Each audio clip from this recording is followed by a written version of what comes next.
Selamat datang di kota Mojokerto. Kota Mojokerto terletak di Provinsi Jawa Timur, Indonesia. Berada di 50 km barat daya kota Surabaya.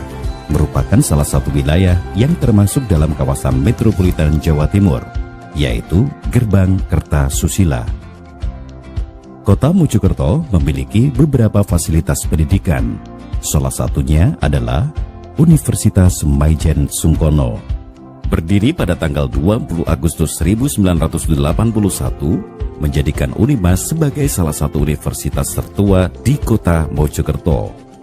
Unimas mampu menyelenggarakan pendidikan terbaik di bidang ilmu pengetahuan dan sosial budaya, menghasilkan lulusan-lulusan yang unggul, berkualitas, berkarakter, dan berdaya saing global, serta mampu memberikan kontribusi terbaik bagi bangsa. Sebagai universitas yang memiliki visi unggul serta berjiwa nasionalis, Unimas menunjukkan kemajuan yang sangat pesat, baik di bidang akademis maupun jumlah kepercayaan pilihan studi mahasiswa yang terus meningkat. Unimas memiliki akreditasi yang sebagian besar telah mencapai level sangat baik. Saat ini, Unimas telah memiliki yang dapat menjadi pilihan bagi calon mahasiswa. Di antaranya, Fakultas Hukum, Fakultas Ekonomi, Fakultas Pertanian, serta Fakultas Keguruan dan Ilmu Pendidikan. Di Unimas, kelancaran program belajar mengajar menjadi prioritas utama. Untuk mendukung hal tersebut, para mahasiswa akan dibimbing oleh dosen-dosen yang memiliki kualifikasi akademik dan berkompeten, serta berwawasan luas yang siap membantu dan memberikan solusi bagi keberhasilan studi para mahasiswa. Mahasiswa juga akan dilatih untuk berpikir kritis, terbuka untuk berdiskusi, dan mampu menyelesaikan masalah demi mempersiapkan diri di lingkungan kerja di masa depan. Seiring dengan berjalannya waktu, Universitas Maijen Sungkono terus mengembangkan sarana prasarana guna menunjang kegiatan akademik, seperti ruang kelas yang representatif, laboratorium yang memadai, dan perpustakaan yang cukup lengkap. Selain fasilitas akademik, terdapat fasilitas penunjang lainnya, yaitu sarana ibadah, medical center, dan sarana olahraga. Untuk mewadai minat dan bakat mahasiswa, Unimas terdapat unit kegiatan mahasiswa atau UKM yang terdiri dari segala bidang, di antaranya jurnalis, podcast, ilmu keagamaan, paduan suara, olahraga, dan pecinta alam. Kini, lulusan Unimas yang berhasil berjumlah ribuan dan tersebar di seluruh Indonesia. Hingga pada akhirnya, mereka tergabung dalam wadah alumni Unimas yang siap mewujudkan cita-citamu dengan membawa moto Unimas Sakti yang memiliki arti solid, akuntabel, kreatif, transparan, dan inovatif, merupakan 5 karakter yang harus dimiliki oleh setiap manusia. Unimas senantiasa berkomitmen untuk menciptakan dan membentuk SDM yang mempunyai 5 karakter tersebut. Bersama Universitas Maijen Sungkono, mari menjadi mahasiswa yang siap berkarya, berdaya saing global, dan mengabdi bagi bangsa.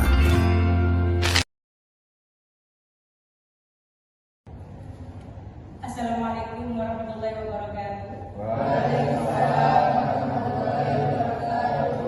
Om Swastiastu, Namo Buddhaya, salam kebajikan bagi kita semua. Teman-teman mahasiswa yang berbahagia, alhamdulillah pada kesempatan malam hari ini kita bertemu di pertemuan pertama, yaitu mata kuliah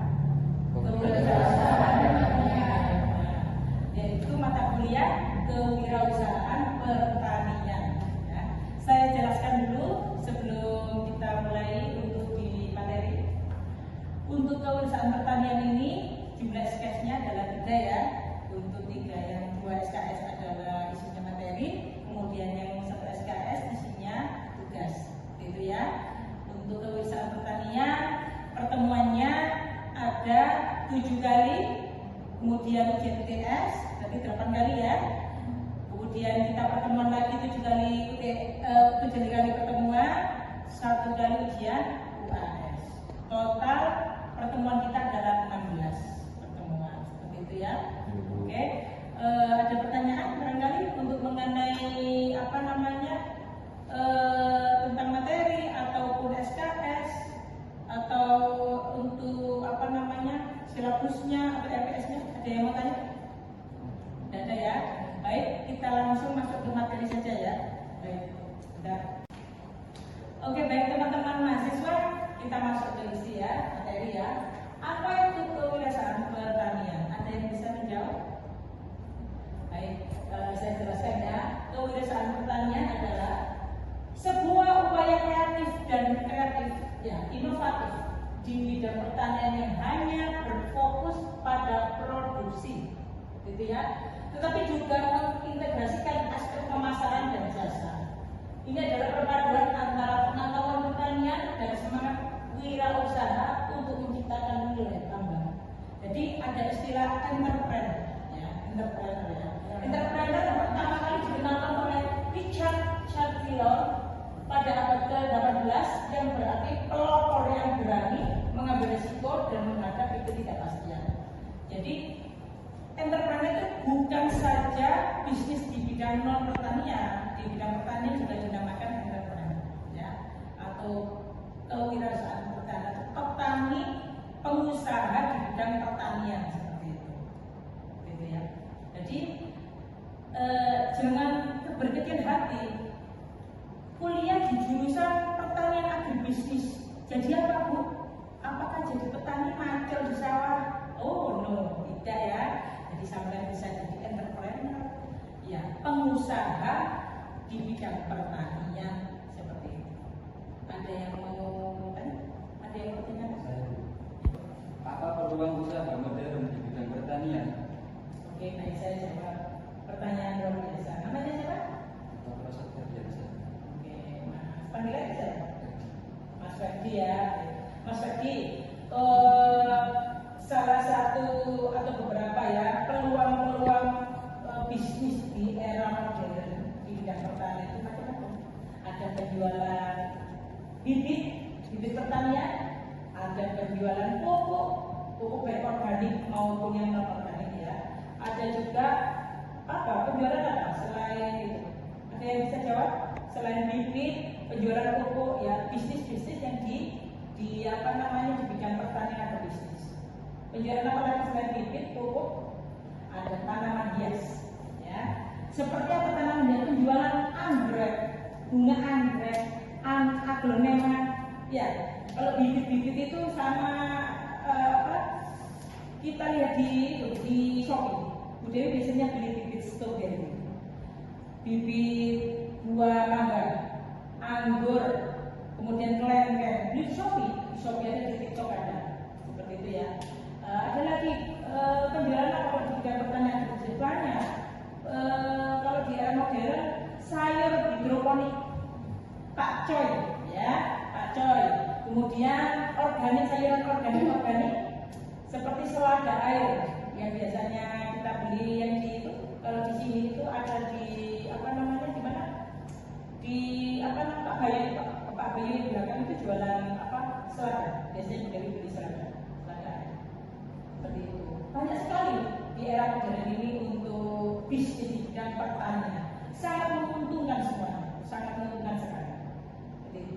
Ada lagi yang mau ditanya? Baik, terima kasih. Oke, terima kasih. Baik teman-teman mahasiswa, kita kembali ke materi ya. Karakteristik wirausaha pertanian sukses ya.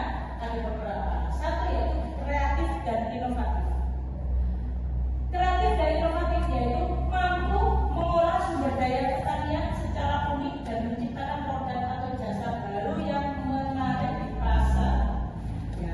Contohnya seperti produk-produk yang unik yang menarik di pasar. Kalau di bidang kewirausahaan pertanian itu seperti apa? Seperti pakcoy misalnya. Pakcoy yang dikemas bagus, kemudian dijual di mana? Di supermarket. Ya, biasanya kita lihat kalau masuk supermarket mana? Ada yang pernah belanja pakcoy yang dikemas bagus, keren, harganya mahal. Ya, kangkung juga kangkung yang biasanya kita lihat di pasar harganya 2.500, kemudian di supermarket itu mahal ya, karena memang dikemas yang unik, kreatif, kemasannya lucu banget. Karena apa? Kayak seperti akar-akarnya masih ada, dikasih apa namanya bagus kecil gitu, kemudian kamunya itu besar sekali ya, bagus gitu, kelihatan mewah tuh. Berapa harganya? 15.000 sampai 20.000 satu karung. Pakcoynya juga 20.000 seperti itu. Nah, biasanya itu untuk kalangan siapa ya? Yang mau aja, ya. Kalau Bu Dewi sama kalian semua gitu, mau beli di mana? Kalau kangkung, pakcoy, sawi-sawi organik, beli di pasar. Ya. Oke ya. Nah, yang kedua, karakteristik rasa pertanian sukses, yaitu harus punya sifat mandiri dan berani mengambil risiko. Jadi resikonya seperti misalnya kita menanam cabai. Cabai itu resikonya apa? Resiko kan apa? Daun keriting pinter. Kemudian gampang busuk pinter. Ada lagi lombok. Kalau cabai lombok, kita usaha budidaya lombok, kira-kira apa namanya? Kelemahannya bisnis itu apa? Selain busuk, mudah busuk, keriting daunnya apa? Apa? Harga, benar-benar harganya naik turun. Nggak tentu. Kadang-kadang itu 1 kilo berapa? 100.000. Kalau lagi murah 40.000. Kalau mahal 100.000. Petani cabai langsung bisa beli Avanza baru. Seperti itu ya. Yang ketiga karakteristiknya adalah manajemen yang komprehensif, memiliki pemahaman mendalam tentang produksi, pengelolaan keuangan yang efisien, strategi pemasaran yang efektif. Contoh nyata yaitu petani muda yang sukses mengembangkan setelah hidroponik modern dan menawarkannya secara digital. Jadi petani-petani zaman sekarang bukan yang tua-tua ya, petani-petaninya adalah anak-anak muda. Dipasarkannya di pinter. Di era sekarang ke e-commerce ya, jadi di Shopee, TikTok itu ada semua yang apapun yang kalian butuhkan, sayur, buah-buahan, tanaman apapun, bunga-bunga ada semuanya, bibit-bibit juga ada semuanya, seperti itu ya. Oke, kesimpulan ya, jadi kesimpulannya adalah kewirausahaan pertanian adalah mesin penggerak masa depan pertanian di Indonesia, ya. Jadi kita harus apa? Budidayakan apa? Tanaman-tanaman di bidang pertanian di Indonesia. Kalau bukan kita, siapa lagi lah? Masa kita mau impor terus? Kalau impor belum tentu sehat ya. Jadi harus kita sendiri, generasi muda-muda ini, kalian ini, yang apa? Yang mengembangkan bisnis pertanian di negara kita. Seperti itu ya. Baik, kita diskusi ya. Sebelum kita akhiri nanti kita diskusi sebentar. Barangkali ada yang perlu ditanya-tanyakan atau ingin tanya tentang di rumahnya usaha apa bapaknya sampai ada? Enggak. Di rumah orang tua saya kan menanam padi. Ya. Biasanya kalau panen itu dijualnya di Tengkulak. Pertanyaannya besar mana untung jual di Tengkulak sama di Bulog? Oke, pertanyaan bagus luar biasa. Ya, saya jawab ya. Ada yang mau menjawab? Barangkali ada yang pengalaman? Barangkali bapaknya punya sawah di rumah. Ya, baik. Ya? Oh ya, baik. Saya jawab ya. Kalau untung mana? Kalau misalnya padinya bapaknya dengan itu dijual di Tengkulak atau di Bulog? Kalau Bu Dewi, menurut Bu Dewi masih lebih untung di Bulog. Jadi kalau misalnya jenengan padi hasil panen jenengan itu dijual ke Bulog, itu harganya lebih stabil kalau di Bulog. Jadi Bulog itu akan membeli dengan harga yang luar biasa yang bagus. Pengalaman itu ada dosen kita, Pak Dimas juga punya sawah panen tadi. Kata beliau per kilo itu dihargai di angka berapa gitu loh, lebih untung daripada di tengkulak. Karena apa? Kalau bulog kan kemudian dia dikemas langsung kemudian dijual. Kalau tengkulak akan dimasukkan ke mana lagi ke distributor atau mana gitu. Jadi mungkin ngambil untungnya lebih banyak, lebih besar seperti itu. Jadi makanya jatuhnya itu lebih murah. Seperti itu. Bisa dicoba karena ada dosen kita yang sudah memanfaatkan. Sudah cukup? Ya, bisa diterima. Oke, terima kasih. Ada lagi barangkali? Saya Oke, siapa namanya ini ya? Cantik. Isti. Ya, silakan nak. Mau tanya apa? Saya kan tanamnya tembakau ya Bu. Iya. Apakah langsung bisa dijual di tengkulak atau diproses dulu? Apa langsung tanya? Oh, untuk apa tembakonya di daun ya? Ya. Oke, baik. Pertanyaannya bagus luar biasa. Kalau untuk tembakau itu biasanya tergantung tengkulaknya, tergantung pabriknya. Mau belinya itu sudah kering atau basah. Biasanya tapi kalau sampean jual kering, biasanya itu lebih murah mana? Basah atau kering? Kalau Lebih itu mahal kering. oh lebih mahal kering kan? Nah, betul. Berarti kan harus sampai proses dulu. Berarti kan harus melalui beberapa proses, barangkali dikeringkan, dilinting dulu dan lain-lain. Tergantung permintaan. Cuman lebih mahal dapatnya ya kalau kering. Oh, benar. Kamu pengalaman ya? Pernah ikut pelatihan. Oh, pelatihan apa? Tembakau. Di mana? Di UB. UB. Oh, bagaimana itu prosesnya kalau yang basah sama yang kering? Tahu saya yang kering Bu, itu dikeringkan dulu, terus dicacat, terus dikeringkan dulu. Itu bisa kalau sudah diproses bisa dibuat minyak wangi tembakau, bisa dibuat untuk minyak vape, untuk vape itu. Oh, vape. Ya, itu kan dari tembakau. Tembakau. Oh, berarti parfum juga Bisa. tembakau. Luar biasa ya. Ya, Oh, berarti harus dikeringkan dulu ya. Ya. Oke, baik. lebih banyak penghasilan. Lebih banyak, lebih mahal dan jatuhnya ya. Bisa diterima? Berarti harus dikeringkan dulu, dikeringkan. Begitu ya. Ada lagi yang mau tanya? Mau diskusi barangkali diskusi apa? Sudah cukup? Cukup ya. Oke, baik. Kita tutup dulu untuk pertemuan